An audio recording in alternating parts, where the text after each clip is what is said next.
Bangladesh cricket হাতে গোনা যে কজন হার্ড হিটার পেয়েছে সাব্বির রহমান তাদের মধ্যে অন্যতম একজন। তাকে নিয়ে কি পরিমাণ আফসোস দর্শকদের মাঝে এটা হয়তো সাব্বির নিজেও জানেন না। একটা সময় সাব্বির ছিলেন টি-20 ক্রিকেটে বাংলাদেশের সেরা ব্যাটার। 2016 সালের এশিয়া কাপে তিনি হয়েছিলেন ম্যান অব দ্য টুর্নামেন্ট। সেবার বিরাট কোহলি, রোহিত শর্মা, তিলকারত্নে দিলশান ও শোয়েব মালিকদের মতো ব্যাটারদেরও পেছনে ফেলেছিলেন তিনি। বিদ্যুৎ গতিতে রান তোলা অথবা বিপর্যয়ে দলের হাল ধরা, সাব্বির সবকিছুই অবলীলায় করতেন। তাই তাকে ঘিরে ভক্ত সমর্থকদের ভরসা ছিল অন্য পর্যায়ে। অস্ট্রেলিয়ার বর্তমান যুগের সেরা স্পিনার নাথান লায়ন সাব্বিরের ব্যাটিং স্টাইল দেখে বিরাট কোহলির সাথে তুলনা করেছিলেন। সেই সাব্বির জাতীয় দলেই নিয়মিত হতে পারেননি। অফ ফর্মের পাশাপাশি নিয়ম নীতির তোয়াক্কা না করা তাকে সবার চোখে ভিলেন বানিয়েছিল।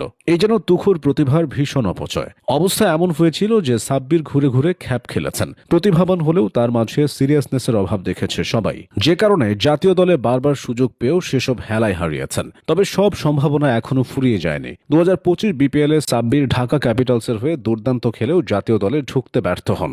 2026 বিপিএলেও তিনি ঢাকা ক্যাপিটালসে থাকছেন বলে গুঞ্জন শুরু হয়েছে।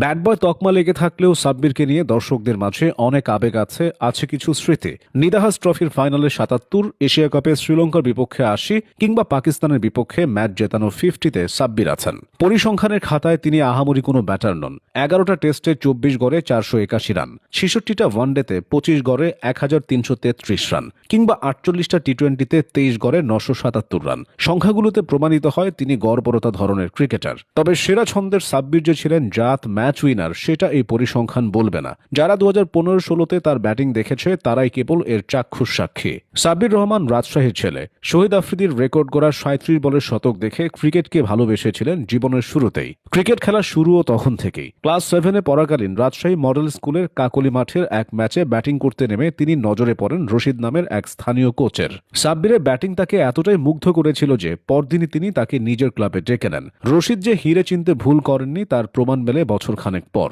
ব্যাটে বলে প্রতিভার স্বাক্ষর রেখে মাত্র 16 বছর বয়সে সাব্বির রাজশাহীর বিভাগীয় দলে জায়গা করে নেন। অবশ্য তার ক্যারিয়ারে বাগবদলের মুহূর্ত এসেছিল 2010 সালের এশিয়ান গেমসের ফাইনালে। ওই ম্যাচের শেষ 5 ওভারে যখন বাংলাদেশের দরকার ছিল 44 রান, সাব্বির তখন খেলেছিলেন 30 রানের মহা গুরুত্বপূর্ণ এক ক্যামিও।